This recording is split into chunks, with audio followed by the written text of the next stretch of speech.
পর্যাপ্ত খাদ্য মজুদ আছে, সংকট হবে না বললেন প্রধানমন্ত্রী। অনাবাদি জমি চাষের আওতায় আনার আহ্বান। করোনায় সর্বোচ্চ আক্রান্তের দিনে মৃতের সংখ্যা ১০০ ছাড়ালো। ঢাকা নারায়ণগঞ্জের পর গাজীপুরে বাড়ছে আক্রান্তের হার। বিভিন্ন স্থানে ত্রাণ বিতরণ, দেয়া হচ্ছে সার ও বীজ। রাজবাড়ীতে ইউপি চেয়ারম্যানের বিরুদ্ধে চাল আত্মসাতের অভিযোগ। বঙ্গবন্ধুর আরেক খুনি মসলেউদ্দিন ভারতে গ্রেফতার, বলছে দেশটির গণমাধ্যম।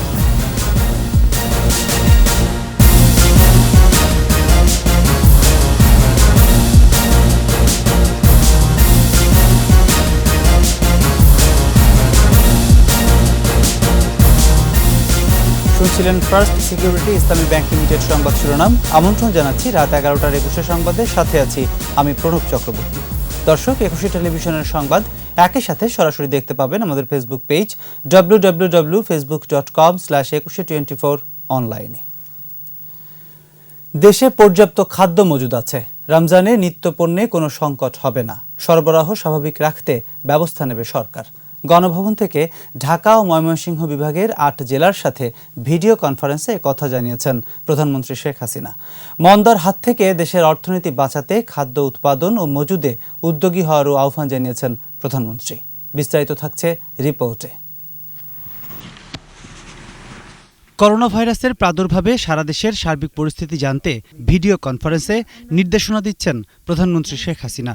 এই ধারাবাহিক কার্যক্রমের অংশ হিসেবে ঢাকা ও ময়মনসিংহ বিভাগের জেলাগুলোর সাথে কথা বলেন প্রধানমন্ত্রী। সারা বিশ্বে কখনো এর অতীতে এই ধরনের পরিস্থিতির সৃষ্টি হয়নি। গণভবনে কনফারেন্সে প্রধানমন্ত্রী বলেন, অদৃশ্য এই ভাইরাসের প্রাদুর্ভাবে সারা বিশ্বের 250 কোটি মানুষ ঘরবন্দি। তবে যথাযথ ব্যবস্থা নেয় অনেকটা ঝুঁকি এড়াতে পেরেছে বাংলাদেশ। যে সমস্ত নির্দেশিকা দেওয়া হয়েছে সেই নির্দেশনাগুলি যেন সকলে মেনে চলেন। নিজেকে সুরক্ষিত রাখা, মানুষের সঙ্গে বেশি না মেশা বা যেখানে খুব বেশি জনসমাগম সেখানে না থাকা এবং অপরকে সুরক্ষিত রাখা। করোনা মোকাবেলায় দায়িত্ব পালনরত চিকিৎসক সহ সংশ্লিষ্ট সকলকে ধন্যবাদ জানান শেখ হাসিনা।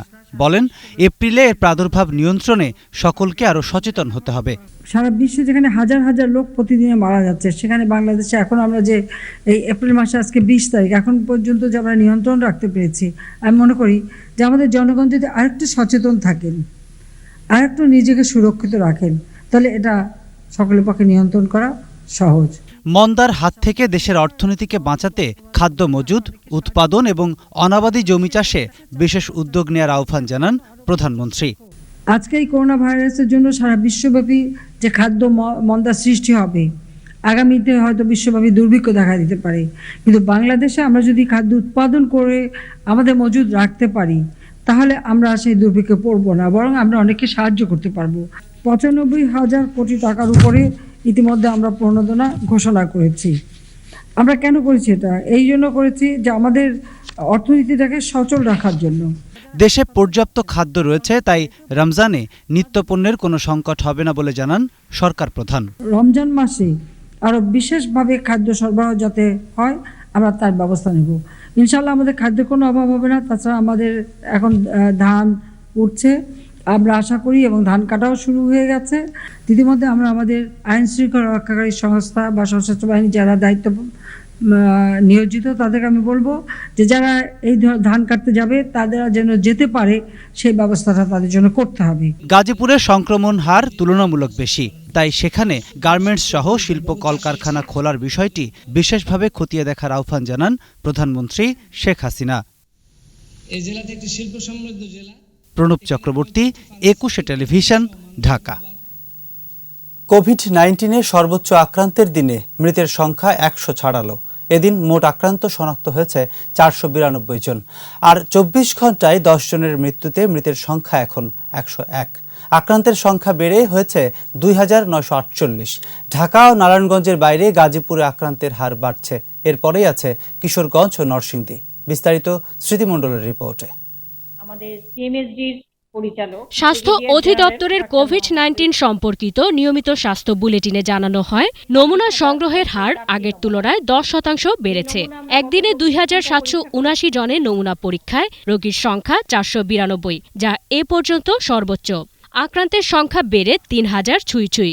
মোট মৃত্যু ১০১, নতুন ১০ জন সহ সুস্থ হয়েছেন ৮৫। যে নমুনা আমরা গত ২৪ ঘন্টায় পরীক্ষা করেছি তার মধ্যে শনাক্ত হয়েছে ৪৯২ জন এবং এ পর্যন্ত শনাক্তকৃত ব্যক্তি ২৯৪৮ জন। অতি দুঃখের সাথে জানাচ্ছি গত ২৪ ঘন্টায় মৃত্যুবরণ করেছেন ১০ জন এবং এ পর্যন্ত আমাদের মৃত্যু ১০১ জন। যারা মারা গেছেন তাদের মধ্যে ৮ জন পুরুষ ও ২ জন নারী। এদের মধ্যে ঢাকার ৫, নারায়ণগঞ্জের ৪ ও নরসিংদীর ১ জন। ঢাকা ও নারায়ণগঞ্জের পরে আক্রান্তের হার বাড়ছে গাজীপুরে ১৯.৫%। এরপরেই কিশোরগঞ্জ ও নরসিংদীর অবস্থান। আমাদের আজকে যা তথ্য আছে এতে গাজীপুরের আক্রান্তের সংখ্যা ১৯.৫%, কিশোরগঞ্জেও ১৩.৫% এবং নরসিংদীতে ৬%। ঢাকা এবং নারায়ণগঞ্জ আগের মতোই অনেক বেশি আছে। ২৪ ঘন্টায় আইসোলেশনে ৭১৩ জন, হোম কোয়ারেন্টাইনে ৩০,৮০৯ এবং প্রাতিষ্ঠানিক কোয়ারেন্টাইনে আছেন ২৭০ জন। মোট কোয়ারেন্টাইন ২৪ ঘন্টায় ৩১,০৭৯ জন। সিএমএইচডির সরবরাহ করা মাস্ক ও গ্লাভস বিতর্কের প্রসঙ্গ টেনে পুরো বিষয়টির ব্যাখ্যা দেন সংস্থাটির পরিচালক। বিভ্রান্তিকর কোনো তথ্য না ছড়ানোর আহ্বান জানান সিএমএইচডি পরিচালক। সঠিকভাবে সরবরাহ দেখার পরে তার মান নিশ্চিত হওয়ার পরে আমরা সেগুলো সরবরাহ করছি। আমি অনুরোধ জানাবো বিভিন্ন স্তরের হাসপাতালের পরিচালক, তত্ত্বাবধায়ক যারা আছেন, আপনাদের এখানে সিএমএইচডি থেকে যদি কোনো ধরনের দ্রব্যাদি যেগুলো সরবরাহ হয়ে থাকে অসঙ্গতি দেখতে পান, আমাদের সাথে অবশ্যই যোগাযোগ করে সেগুলো নিশ্চিত করবেন। আমরা সেগুলো যথাযথ ব্যবস্থা নিব। স্মৃতি মণ্ডল, একুশে টেলিভিশন, ঢাকা। প্রতিদিনই করোনায় সংক্রমিত হচ্ছে মানুষ, আসছে মৃত্যুর খবরও। সোমবার ৬ জেলায় করোনা উপসর্গ নিয়ে ৬ জনের মৃত্যু হয়েছে বলে খবর পাওয়া গেছে। বাড়ছে লকডাউনের আওতা। প্রশাসনের নজরদারির পরও সামাজিক দূরত্ব নিশ্চিত করা যাচ্ছে না অনেক এলাকায়। প্রতিনিধিদের সহায়তায় আরও জানাচ্ছেন সমর ইসলাম।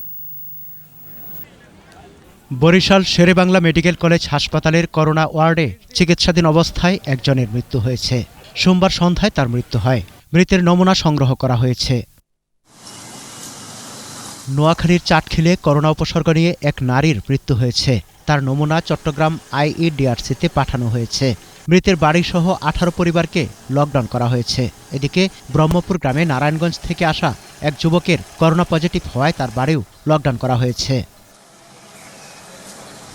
লক্ষ্মীপুরের রামগতিতে জ্বর, শ্বাসকষ্ট ও ডায়রিয়ায় ঢাকা থেকে আসা এক তরুণের মৃত্যু হয়েছে। চাঁদপুরের হাইমচরে করোনা উপসর্গ নিয়ে মারা গেছে এক শিশু। সংশ্লিষ্টদের বাড়ি লকডাউন করা হয়েছে। নাটোরের বাগাতিপাড়ায় জ্বর ও শ্বাসকষ্ট নিয়ে এক ভ্যান চালকের মৃত্যু হয়েছে। উপজেলা স্বাস্থ্য বিভাগ তার নমুনা সংগ্রহের পর ওই বাড়িসহ কয়েকটি বাড়ি লকডাউন করা হয়েছে। রাজশাহীর মোহনপুর উপজেলা স্বাস্থ্য কমপ্লেক্সে মারা গেছেন এক নারী। কয়েকদিন ধরে জ্বর, সর্দি, কাশি সহ নানা উপসর্গে ভুগছিলেন তিনি। সিরাজগঞ্জের এনায়েতপুরে নারায়ণগঞ্জ থেকে আসা এক বৃদ্ধ করোনা পজিটিভ বলে শনাক্ত হয়। এরপর ৫টি গ্রাম লকডাউন করা হয়েছে। রংপুরের মিঠাপুকুর উপজেলা স্বাস্থ্য কমপ্লেক্সের ২ চিকিৎসকের করোনা পজিটিভ হওয়ায় সকল চিকিৎসা কার্যক্রম বন্ধ ঘোষণা করা হয়েছে। চিকিৎসক, নার্স ও কর্মচারীদের পাঠানো হয়েছে কোয়ারেন্টাইনে।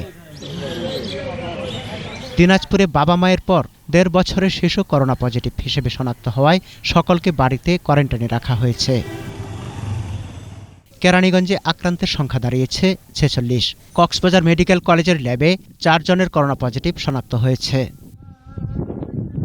সিলেটে নমুনা পরীক্ষা পজিটিভ হওয়ার পর ল্যাব থেকে পালিয়ে যাওয়া রোগীকে আটক করা হয়েছে। তাকে শহীদ শামসুদ্দিন হাসপাতালের আইসোলেশন ওয়ার্ডে রাখা হয়েছে।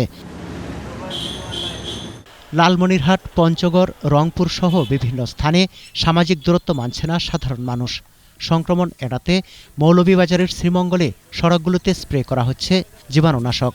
বৃহস্পতিবার একুশে টেলিভিশনে সংবাদ প্রচারের পর করোনা সংক্রমণ রোধে চুয়াডাঙ্গার প্রধান কাঁচা বাজার শহরের ফুটবল মাঠে সরিয়ে নেওয়া হয়েছে। সাভারে দূরত্ব বজায় রেখে হাটবাজার পরিচালনা করা হচ্ছে। বিপুল লোক সমাগমের পর ব্রাহ্মণবাড়িয়ায় বাড়িতে কোয়ারেন্টাইনে আছে ৮ গ্রামের মানুষ। গ্রামগুলোতে কড়া নজরদারি রাখছে প্রশাসন। সমর ইসলাম, একুশে টেলিভিশন। এদিকে বিভিন্ন স্থানে সরকারের পাশাপাশি জনপ্রতিনিধি, রাজনৈতিক দল ও স্বেচ্ছাসেবী সংগঠন অসহায় দরিদ্রদের পাশে দাঁড়িয়েছে। ত্রাণ সহায়তার পাশাপাশি কৃষকদের মাঝে সার ও বীজ দেয়া হচ্ছে। নিজেদের রেশন থেকে ত্রাণ সহায়তা দিয়ে নজির গড়েছে দিনাজপুরের বীরগঞ্জ থানা পুলিশ। আবার দেশের অল্প কিছু এলাকায় ত্রাণ না পাওয়ার অভিযোগও আছে। প্রতিনিধিদের সহায়তায় বিস্তারিত থাকছে রিপোর্টে। করোনায় ঘরবন্দি মানুষ, রুজি হারানো মানুষ যেন অনাহারে না থাকে, সেজন্য সারা দেশে সরকারের পাশাপাশি ব্যক্তি ও সাংগঠনিক উদ্যোগে চলছে ত্রাণ বিতরণ। দুর্দিনে কর্মহীন মানুষের সাহায্যে এগিয়ে এসেছে দিনাজপুরের বীরগঞ্জ থানা পুলিশ। নিজেদের 1 মাসের রেশন অসহায় এসব মানুষের হাতে তুলে দিয়েছেন তারা। সামাজিক দূরত্ব বজায় রেখে উপজেলা প্রশাসনের পক্ষ থেকে বাগেরহাটের মোরলগঞ্জ নরসুন্দর সমিতি ও খেয়ামাঝি পরিবার পেলেন খাদ্য সহায়তা। বরগুনা পৌরসভার 5 নং ওয়ার্ডের কাউন্সিলর ও প্যানেল মেয়র নিজস্ব তহবিল থেকে কর্মহীন, দুস্থ ও অসহায় 600 পরিবারের মধ্যে খাদ্য সামগ্রী তুলে দিয়েছেন। হতদরিদ্রদের ঘরের দরজায় খাদ্য সামগ্রী পৌঁছে দিচ্ছে নড়াইল জেলা স্বেচ্ছাসেবক লীগ। প্রাথমিক পর্যায়ে 300 অসহায় পরিবারকে এ খাদ্য সামগ্রী দিয়েছে তারা। ব্রাহ্মণবাড়িয়ায় 2 দফায় জিআরের চাল বিতরণ শুরু হয়েছে। পৌরসভার বিভিন্ন ওয়ার্ডের 3300 পরিবারকে এ সহায়তা দেয়া হয়। ঝালকাঠিতে মহামারী করোনার প্রভাবে কর্মহীন, দরিদ্র ও অসহায় 500 পরিবারের মাঝে ত্রাণ সামগ্রী বিতরণ করা হয়েছে। ঝিনাইদহে 1000 ইজি বাইক চালকের মাঝে খাদ্য সামগ্রী বিতরণ করা হয়েছে। 150-এরও বেশি শ্রমিকের মাঝে খাদ্য সামগ্রী বিতরণ করেছে কুমিল্লা সদর আসনের সংসদ সদস্য এবং মহানগর আওয়ামী লীগ সভাপতি। কুমিল্লার দেবিদ্বার উপজেলায় কর্মরত সাংবাদিক ও উপজেলা স্বাস্থ্য কমপ্লেক্সের চিকিৎসকদের মাঝে পিপিই বিতরণ করেছে কেন্দ্রীয় ছাত্রদলের নেতারা। লালমনিরহাট সদর উপজেলার উত্তর সাপটানা গ্রামে বিভিন্ন বাড়িতে গিয়ে পৌঁছে দেওয়া হয়েছে খাবার।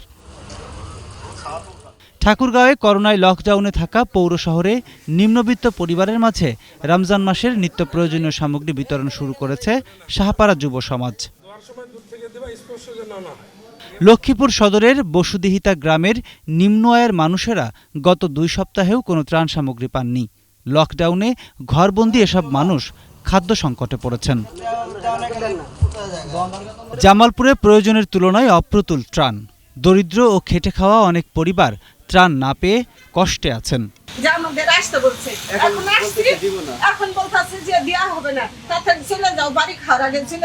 চাঁপাইনবাবগঞ্জের শিবগঞ্জ উপজেলার বিনোদপুর ফুটবল মাঠে ত্রাণের দাবিতে মানববন্ধন করেছে এলাকাবাসী। প্রণব চক্রবর্তী, 21 টেলিভিশন। রাজবাড়ীর পাংশা উপজেলার যশা ইউনিয়নের চেয়ারম্যান সিদ্দিক মণ্ডলের বিরুদ্ধে ত্রাণের চাল আত্মসাতের অভিযোগ পাওয়া গেছে। সিদ্দিক মণ্ডলের নিজস্ব ভবনে ভাড়া দেয়া আব্দুর রাজ্জাকের দোকান থেকে 134 বস্তা ত্রাণের চাল জব্দ করা হয়েছে। সেই সাথে 100 ব্যাগ পাট বীজও পাওয়া গেছে। উপজেলা নির্বাহী কর্মকর্তার কাছে দোকানদার আব্দুর রাজ্জাক বলেছেন, গেল 1 সপ্তাহ আগে এসব চাল ও পাট বীজ এনে রাখা হয়, পরে দোকানদারকে গ্রেফতার করা হয়। এদিকে নোয়াখালী সুবর্ণচরে ইউপি চেয়ারম্যান আবুল কালাম আজাদের বিরুদ্ধে মৎস্য অধিদপ্তরের জেলেদের চাল লুট ও বিতরণে অনিয়মের অভিযোগ উঠেছে। প্রতি জেলে 80 কেজি পাওয়ার কথা থাকলেও সেখানে প্রতি কার্ডের বিপরীতে মাত্র 13 থেকে 14 কেজি চাল পাচ্ছে, যদিও এসব অস্বীকার করেছে UP chairman Abul Kalam Azad. Corona মোকাবেলায় বাংলাদেশের পদক্ষেপের প্রশংসা করেছেন এশীয় উন্নয়ন ব্যাংক এডিবির প্রেসিডেন্ট মাসাতসুগু আসাকাওয়া। সোমবার অর্থমন্ত্রী আহম মুস্তফা কামাল ও এডিবি প্রেসিডেন্টের মধ্যে বাংলাদেশের করোনা মোকাবেলায় সংস্থাটির জরুরি সহায়তার বিষয়ে আলোচনা হয়। এ সময় মাসাতসুগু আসাকাওয়া বলেন, উন্নয়ন সহযোগী হিসেবে বাংলাদেশকে সহযোগিতা অব্যাহত রাখবে এডিবি। তিনি জানান, করোনা মোকাবেলায় বাংলাদেশের চাওয়া $600 মিলিয়ন জরুরি সহায়তার বিষয়ে কাজ করছে এশীয় উন্নয়ন ব্যাংক। পরিস্থিতি মোকাবেলায় সরকার ঘোষিত প্রণোদনা প্যাকেজেরও প্রশংসা করেন এডিবি প্রেসিডেন্ট। জাতির জনক বঙ্গবন্ধু শেখ মুজিবুর রহমানের খুনি রিসালদার মোসলেউদ্দিনকে ভারতের উত্তর 24 পরগনা থেকে গ্রেফতার করা হয়েছে বলে খবর দিয়েছে ভারতের গণমাধ্যম। দেশটির গণমাধ্যম বলছে, উত্তর 24 পরগনার একটি শহরতলিতে ইউনানি চিকিৎসক সেজে বাড়ি ভাড়া নিয়ে থাকছিলেন মোসলেউদ্দিন। বরখাস্ত রিসালদার মোসলেউদ্দিনকে সেখান থেকে গ্রেপ্তার করা হয়। পরে ভারতীয় গোয়েন্দারা খুনি মোসলেউদ্দিনকে সীমান্তের কোনো একটি এলাকা দিয়ে বাংলাদেশের গোয়েন্দাদের হাতে তুলে দিয়েছে। তবে ঢাকায় পুলিশ ও সীমান্তরক্ষী বাহিনী সদস্যরা কেউ বিষয়টি স্বীকার করেনি। 1975 সালের 15 আগস্ট বঙ্গবন্ধু শেখ মুজিবুর রহমানের বাড়িতে হানা দেয়া দলটির সামনের সারিতে ছিলেন মোসলেউদ্দিন।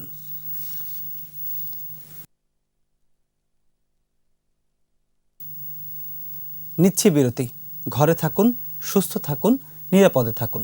যখন ফিরছি তখন থাকবে। দূরত্ববিধি মানছে না অনেকে, সচেতনতা সৃষ্টিতে সেনা ও আইন শৃঙ্খলা বাহিনী।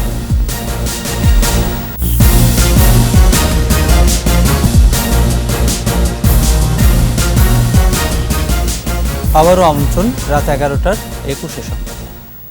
দেশে করোনা সংক্রমণ বাড়লেও সামাজিক দূরত্ব মানার বালাই নেই অনেকেরই। বারবার সতর্ক করার পরও এক শ্রেণীর মানুষ নানা অজুহাতে বাইরে ঘোরাঘুরি করছেন। তারপরও এসব মানুষকে ঘরে ফেরানোর কঠিন কাজটি করছে সেনাবাহিনী, পুলিশ ও র্যাব। সচেতন করার পাশাপাশি হোম কোয়ারেন্টাইন নিশ্চিত করতে রাজধানী জুড়েই কাজ করছেন তারা। রাসেল খানের রিপোর্ট। রাজধানীর অন্যতম প্রধান একটি সড়কের দৃশ্য। কে বলবে দেশে প্রতিদিনই বাড়ছে করোনা সংক্রমণ। সাধারণ ছুটি থাকলেও যানবাহনের অভাব নেই। সামাজিক দূরত্ব মানাতে মাঠে আইনশৃঙ্খলা রক্ষাকারী বাহিনী।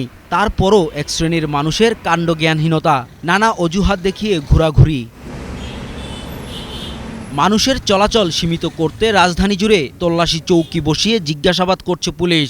উপযুক্ত কারণ দেখাতে না পারলেই নেওয়া হচ্ছে ব্যবস্থা। জরুরি প্রয়োজন ছাড়া, বিশেষ প্রয়োজন ছাড়া যাদেরকে পাচ্ছি তাদেরকে আইনের আওতায় নিয়ে আসতেছি। ঘর থেকে বের হতে অজুহাতের শেষ নেই। খাবার অর্ডার দিছিলাম, ওরা বলছে গুলশান 1 নম্বরে এটা রিসিভ করতে। ফ্যাক্টরি তো আমরা একটু দরকারি কাজ আছে, তো এই বিষয়ে বাসার মধ্যে আইছি চাবি দেওয়ার জন্য। মিরপুর ও পল্লবী এলাকার পাড়া মহল্লায় সামাজিক দূরত্ব নিশ্চিত করতে কাজ করছে সেনাবাহিনী। সাধারণ মানুষকে কখনো বুঝিয়ে, কখনো কঠোর ভাষায় বাড়ি ফেরানোর কাজটি করতে হচ্ছে সেনা সদস্যদের। যারা বাজারে আসছেন বা ফার্মেসিতে যাচ্ছেন, একটি নির্দিষ্ট দূরত্ব যাতে মেনটেন করে, স্যানিটাইজিং প্রসিডিউর যাতে মেনটেন করে, হ্যান্ড গ্লাভস, মাস্ক যাতে পরিধান করে, এই বিষয়ে আমরা কন্টিনিউয়াসলি তাদের সেন্সিটাইজ করার চেষ্টা করছি। সরকারি নির্দেশনা বাস্তবায়ন ও জনগণকে সচেতন করতে র্যাবের কার্যক্রম ছিল নগর জুড়ে। যারা অযথা ঘরে ফেরা বাদ দিয়ে রাস্তায় ঘোরাফেরা করছে, তাদের অনেকের বিরুদ্ধেই কিন্তু আমরা প্রচলিত আইন অনুযায়ী মোবাইল কোর্টের মাধ্যমে শাস্তির ব্যবস্থা করেছি। সংক্রমণ রোধে জনগণকে ঘরে রাখতে দরকার হলে আরও কঠোর হওয়ার কথা জানিয়েছেন আইনশৃঙ্খলা রক্ষাকারী বাহিনী। রাসেল খান, 21 টেলিভিশন, ঢাকা। লকডাউন ভেঙে ব্রাহ্মণবাড়িয়ায় খেলাফত মজলিসের নেতা জুবায়ের আনসারীর জানাজায় জামায়াত হয় হাজারো মানুষ। বাজারগুলোতেও গায়ে গা ঘেঁষা মানুষ। ত্রাণ বিতরণেও সামাজিক দূরত্বের কোনো বালাই নেই। বিশেষজ্ঞরা বলছেন, এই মুহূর্ত থেকে সচেতন না হলে ভয়াবহ বিপদ অপেক্ষা করছে। আরও জানাচ্ছেন স্মৃতি মণ্ডল। প্রতিদিনই বাড়ছে করোনা রোগী, শুরু হয়েছে সামাজিক সংক্রমণও। এ অবস্থায় জরুরি প্রয়োজন ছাড়া বের হওয়া নিষেধ। কঠিন এই সময়টাতে নামাজের জানাজায় অংশ নিতে এই ভিড় উৎকণ্ঠা বাড়িয়ে দিল। ঘটনাটা ব্রাহ্মণবাড়িয়ার সরাইলে। লকডাউন অমান্য করেই বাংলাদেশ খেলাফত মজলিসের সিনিয়র নায়েবে আমির মাওলানা জুবায়ের আহমদ আনসারীর নামাজে জানাজায় ট্রাকে চেপে হাজির হাজারো মুসল্লি। আশপাশের জেলা থেকে লোকজন আসলেও প্রশাসন নীরব। সামাজিক যোগাযোগ মাধ্যমে সমালোচনার ঝড়। সারা দেশ স্বাস্থ্য ঝুঁকিতে। সংক্রমণ রোধে বারবারই জনসমাগম এড়িয়ে চলতে বলা হচ্ছে, কিন্তু বাস্তব চিত্র ভিন্ন। কারণ ছাড়াই ঘর থেকে বের হচ্ছেন মানুষ। রাজধানীর প্রধান সড়কগুলো জনশূন্য, কিন্তু ভেতরের অলিগলির চিত্র ভিন্ন। বাজারেও সামাজিক বা শারীরিক দূরত্বের কোনো বালাই নেই। বাজার করা নিয়ে তো সামাজিক যোগাযোগ মাধ্যমে রীতিমতো ট্রল। বিশ্বে একমাত্র বাঙালি জাতি বাজার করার জন্য বিলুপ্ত। ত্রাণের এই দীর্ঘ লাইনেও দূরত্ব মানছে না কেউ। ঠেলাঠেলি করে ত্রাণ নেয়ার প্রতিযোগিতা। 8 মার্চ প্রথম করোনা রোগী শনাক্ত হওয়ার পর বর্তমানে কোভিড-19 রোগীর সংখ্যা 2000-এর বেশি। এখনই সতর্ক না হলে পরিস্থিতি ভয়াবহ হয়ে উঠতে পারে বলে আশঙ্কা বিশেষজ্ঞদের। জনগণ যদি সচেতন না হয়, তারা যদি ফিজিক্যাল ডিস্টেন্সটা মেনটেন না করে তাহলে তো মহামারীর দিকে যাওয়া বিচিত্র কিছু না। কারণ পৃথিবীর অনেক দেশেই তো এই অবস্থাটা হচ্ছে, অনেক বড় বড় দেশে তো তারা ঝুঁকির মধ্যে পড়ে গেছে আর কি। সামাজিক দূরত্ব, লকডাউনের বিষয়গুলোকে হালকাভাবে না নিয়ে কঠোরভাবে মেনে চলার আহ্বান বিশেষজ্ঞদের। স্মৃতি মণ্ডল, 21 টেলিভিশন, ঢাকা। জেলা ও উপজেলা পর্যায়ে কতজন করোনা রোগী আছে তা জানা যাবে ন্যাশনাল কল অ্যাপের মাধ্যমে। তথ্য ও যোগাযোগ প্রযুক্তি প্রতিমন্ত্রী জুনায়েদ আহমেদ পলক অনলাইন সংবাদ সম্মেলনে জানান, স্বাস্থ্য মন্ত্রণালয় এবং বিভিন্ন আন্তর্জাতিক সংস্থার কাছ থেকে পাওয়া তথ্য এই অ্যাপসে আপলোড করা হবে, তবে রোগীর নাম ঠিকানা গোপন রাখা হবে। এছাড়া ত্রাণ বিতরণে স্বচ্ছতা, জবাবদিহিতা নিশ্চিত করতে প্রযুক্তির ব্যবহার করার বিষয়ে কাজ চলছে বলেও জানান প্রতিমন্ত্রী।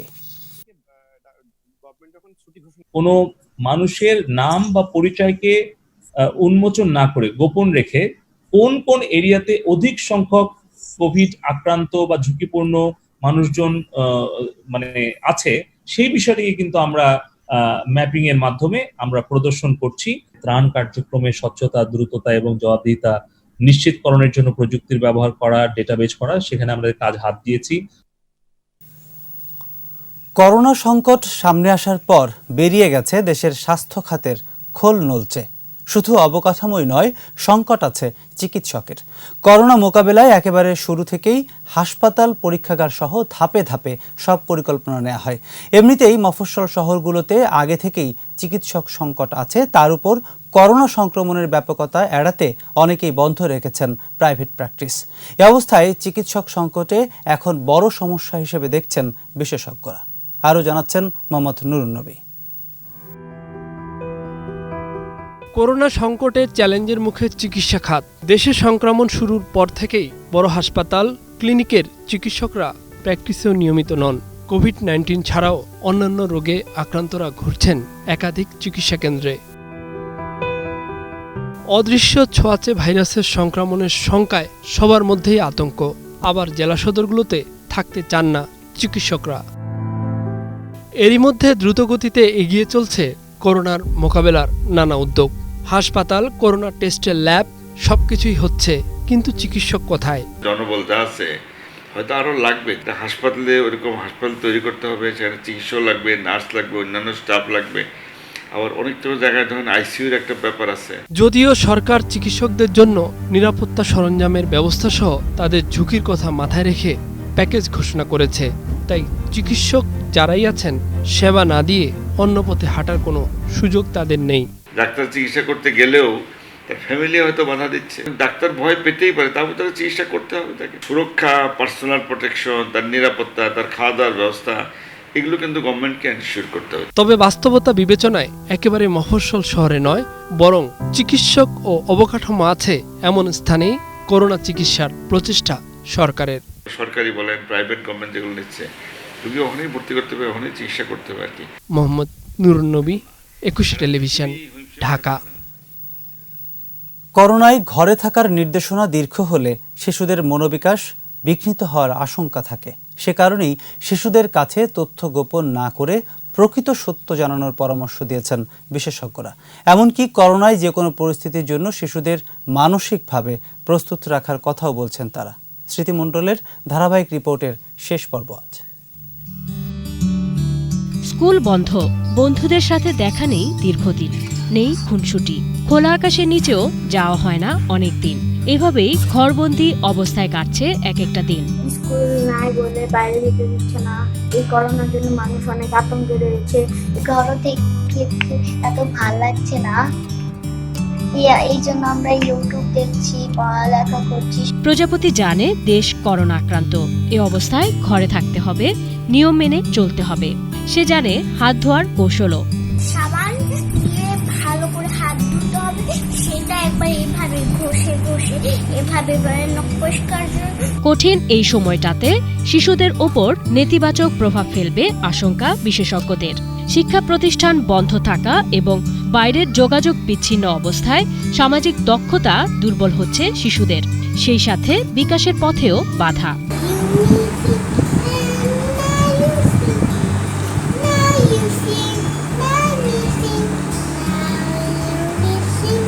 বিশেষজ্ঞরা বলছেন, করোনা সম্পর্কিত সত্য ঘটনা জানাতে হবে শিশুদের।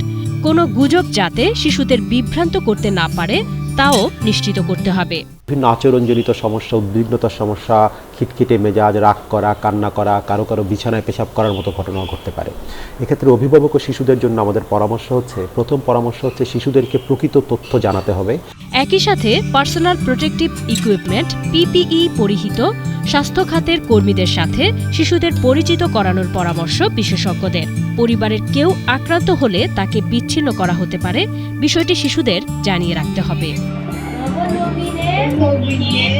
করোনা ভাইরাস সংক্রমণকালের কোনো জরুরি পরিস্থিতিতে পরিবারের কোনো সদস্য তার কাছ থেকে 14 দিন বা তারও বেশি দিনের জন্য বিচ্ছিন্ন হয়ে যেতে পারেন, কেউ কেউ হাসপাতালে ভর্তি হতে পারেন। শুরু থেকেই এই বিষয়টির উপরে এক ধরনের মানসিক প্রস্তুতি রাখতে হবে, যাতে সে কোনো কারণে এরকম পরিস্থিতি ঘটলে ভয় না পেয়ে যায়। পরিবারকেই শিশুর জন্য আনন্দময় সুন্দর সময় কাটানো নিশ্চিত করার পরামর্শ শিশু মনোবিদদের। স্মৃতি মণ্ডল, 21 টেলিভিশন, ঢাকা। আবারও নিচ্ছি বিরতি, যখন ফিরব তখন থাকবে। নিম্ন আয়ের পেশাজীবী কৃষক ও ক্ষুদ্র ব্যবসায়ীদের সুরক্ষায় কেন্দ্রীয় ব্যাংকের পুনঃ অর্থায়ন স্কিম।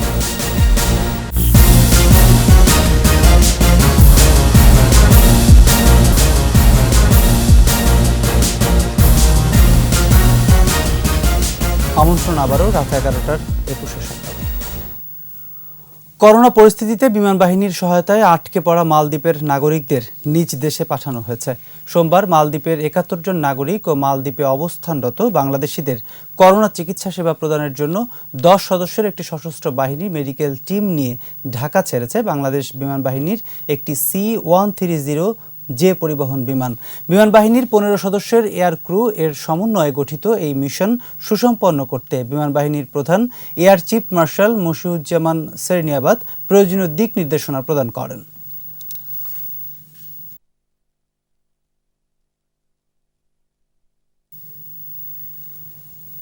সাপ্তাহিক আয়োজন সোশ্যাল ইসলামী ব্যাংক লিমিটেডের সৌজন্যে সম্ভাবনার বাংলাদেশ।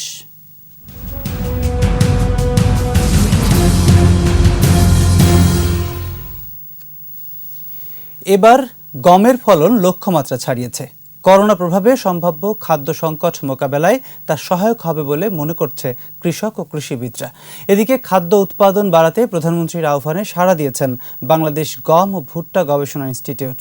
স্বল্প সময়ে অধিক ফসল উৎপাদন করা যায় এমন বীজ উদ্ভাবনে রাত দিন কাজ করছেন ইনস্টিটিউটের বিজ্ঞানীরা। দিনাজপুর প্রতিনিধি চিত্ত ঘোষের রিপোর্ট, জানাচ্ছেন সমর ইসলাম। কৃষি বিভাগের তথ্যমতে চলতি বছর দেশে 14 লাখ মেট্রিক টনের বেশি গম উৎপাদন হয়েছে, যা গত বছরের তুলনায় 3 লাখ মেট্রিক টন বেশি। ভালো বীজ, সঠিক পরিচর্যা এবং অনুকূল আবহাওয়ার কারণে ভালো ফলন হয়েছে বলে মনে করছেন চাষিরা। আমাদের এই উত্তরবঙ্গে ব্যাপক হারে এবার গম আবাদ হয়েছে। ধান আবাদ করে না, এখন গম আবাদ করে, গমের দাম বেশি। গম ব্লাস মুক্ত এবং রোগ মুক্ত, আমরা এখন গম আবাদ করতেছি, গম বেশ লাভজনক। দিনাজপুরে স্থাপিত বাংলাদেশ গম ও ভুট্টা গবেষণা ইনস্টিটিউটের বিজ্ঞানীরা জানান, তাদের উদ্ভাবিত উচ্চ ফলনশীল বাড়ি 33 জাতের গম বীজ কৃষকদের মাঝে জনপ্রিয়তা লাভ করেছে। ফলন বাড়াতে প্রধানমন্ত্রীর নির্দেশে নিরলস গবেষণা চালিয়ে যাচ্ছেন বলেও জানান তারা। বাড়ি গম 33, এটা হলো ব্লাস্ট প্রতিরোধ বিরোধী, এটার ফলনও ভালো এবং কৃষকের চাহিদা অনেক বেশি। গতবারের তুলনায় প্রায় 3,400 লক্ষ মেট্রিক টন উদ্বৃত্ত গম আমরা আবাদ করতে সক্ষম হয়েছি। করোনা সংকট কাটিয়ে উঠতে এই ইনস্টিটিউটের বিজ্ঞানীরা গুরুত্বপূর্ণ ভূমিকা রাখবেন বলে মনে করেন জাতীয় সংসদের হুইপ।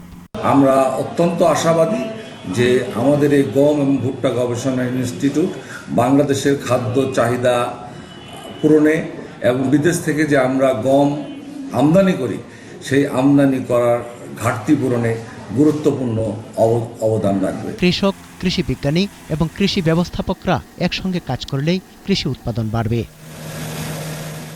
সমর ইসলাম, 21 টেলিভিশন। এবারে সোশ্যাল ইসলামী ব্যাংক লিমিটেড বাণিজ্য সংবাদ।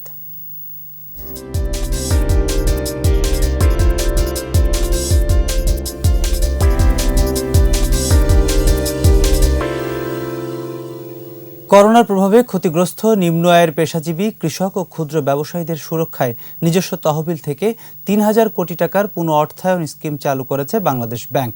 এ সংক্রান্ত ১৭ দফা নীতিমালা প্রজ্ঞাপন আকারে দেশের সব তফসিলি ব্যাংকের প্রধান নির্বাহীদের কাছে পাঠানো হয়েছে। এতে বলা হয়, বাংলাদেশে কর্মরত সব তফসিলি ব্যাংক এই স্কিমের আওতায় অর্থায়নকারী ব্যাংক হিসেবে পুনঃ অর্থায়নের সুবিধা নিতে পারবে। প্রয়োজনে এই তহবিলের আকার বাংলাদেশ ব্যাংক বাড়াতে পারবে বলেও জানানো হয় প্রজ্ঞাপনে।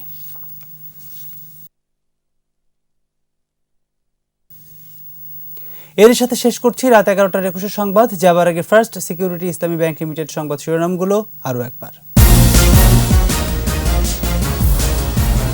পর্যাপ্ত খাদ্য মজুদ আছে, সংকট হবে না বললেন প্রধানমন্ত্রী। অনাবাদী জমি চাষের আওতায় আনার আহ্বান। করোনায় সর্বোচ্চ আক্রান্তের দিনে মৃতের সংখ্যা ১০০ ছাড়ালো। ঢাকা নারায়ণগঞ্জের পর গাজীপুরে বাড়ছে আক্রান্তের হার।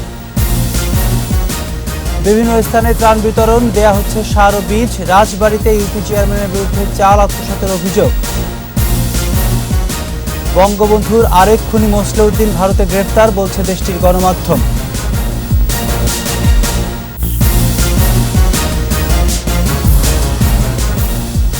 দর্শক, সর্বশেষ খবর জানতে ডায়াল করুন 202 নম্বরে, ভিজিট করুন 21-tv.com এই ওয়েবসাইটে। এছাড়া ফেসবুকে লগ ইন করতে পারেন facebook.com/2124 অনলাইনে। পরের সংবাদ রাত ১টায় দেখার আমন্ত্রণ রইল। ঘরে থাকুন, সুস্থ থাকুন, নিরাপদে থাকুন।